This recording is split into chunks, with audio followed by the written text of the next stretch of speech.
ജാർഖണ്ഡ് മുൻ മുഖ്യമന്ത്രി ഹേമന്ത് സോറന് തിരിച്ചടി. കള്ളപ്പണം വെളുപ്പിക്കൽ കേസിലെ ഇഡി അറസ്റ്റ് ചോദ്യം ചെയ്തുള്ള ഹർജി ജാർഖണ്ഡ് ഹൈക്കോടതി തള്ളി. സുപ്രീംകോടതി നിർദ്ദേശത്തെ തുടർന്നാണ് ഹേമന്ത് സോറൻ ഹൈക്കോടതിയെ സമീപിച്ചത്.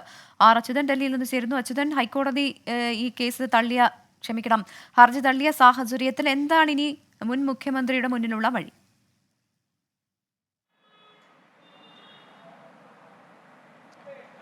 പ്രവിത, ഈ കള്ളപ്പണം വെളുപ്പിക്കൽ കേസിൽ ഇഡി അറസ്റ്റ് ചോദ്യം ചെയ്തുകൊണ്ടായിരുന്നു ഹേമന്ത് സോറൻ ജാർഖണ്ഡ് ഹൈക്കോടതിയെ സമീപിച്ചത്. അത് സുപ്രീം കോടതിയുടെ നിർദ്ദേശത്തെ തുടർന്നായിരുന്നു അത്തരമൊരു നീക്കം നടത്തിയത്. പക്ഷേ ഇതിൽ ഫെബ്രുവരി 28-ന് ഈ ഹർജിയിൽ വാദം പൂർത്തിയാക്കിയ കോടതി ഉത്തരവ് പറയാനായി മാറ്റുകയാണുണ്ടായത്. പക്ഷേ ഇതിലൊരു അനിശ്ചിതത്വം നേരിടുകയും തുടർന്ന് വീണ്ടും സുപ്രീം കോടതിയെ ഹേമന്ത് സോറൻ സമീപിച്ചിരുന്നു. അതിൽ ചൂണ്ടിക്കാട്ടിയത് ഈ ലോക്സഭാ തെരഞ്ഞെടുപ്പിന് മുൻപ് ഈ ഹർജിയിൽ ഉത്തരവ് പറയാത്തത് അത് അദ്ദേഹത്തെ പ്രചാരണങ്ങളിൽ നിന്നടക്കം അല്ലെങ്കിൽ ഈ മോചനത്തിൽ നിന്നടക്കം തടയുന്നതിന് തുല്യമാണ്. അതുകൊണ്ട് തന്നെ എത്രയും വേഗത്തിൽ ഈ ഒരു ഇടപെടൽ ഉണ്ടാകണമെന്നൊരു ആവശ്യം അന്ന് സുപ്രീം കോടതി അറിയിക്കുന്നുണ്ട്. പക്ഷേ ആ ഒരു സാഹചര്യത്തിൽ തന്നെ ഈ ഒരു ജാർഖണ്ഡ് ഹൈക്കോടതി ഇതിലിപ്പോൾ ഒരു ഉത്തരവ് പറഞ്ഞിരിക്കുന്നു. അതായത് ഈ ഹർജി തള്ളിക്കൊണ്ടാണ് ഇപ്പോൾ ഹൈക്കോടതിയുടെ ഭാഗത്തു നിന്നുള്ള ഇടപെടൽ ഉണ്ടായിരിക്കുന്നത്. നേരത്തെ ഈ അറസ്റ്റിന് പിന്നാലെ സോറൻ ഹൈക്കോടതിയെ സമീപിച്ചെങ്കിലും അന്ന് സുപ്രീം കോടതിയിലേക്ക് പോകേണ്ടതിൻ്റെ പശ്ചാത്തലത്തിൽ ഹൈക്കോടതിയിലെ ഹർജി പിൻവലിച്ചുകൊണ്ടായിരുന്നു